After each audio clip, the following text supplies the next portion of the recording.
因為可以同時間玩到咁多唔同風格、唔同功能啦、唔同設計嘅國標品牌咧，對於一個真係中意手錶嘅人嚟講，我覺得已經係好幸福噶啦。咁我做呢個快閃展又好啦，或者係喺我自己工作室不定期舉行嘅一啲錶友嘅聚會又好啦，我覺得係想將我啲一份玩錶嘅呢種喜悅咧分享俾大家。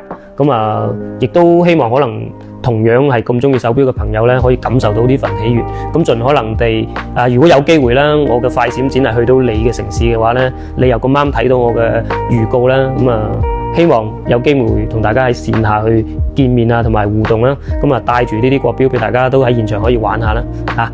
希望大家繼續支持。咁如果某一個城市嘅錶友嘅數量係比較多嘅，呼聲比較高嘅，咁我可能會專登去嗰個城市，會同你哋一齊去玩啦。希望有咁嘅機會啦。多謝大家支持。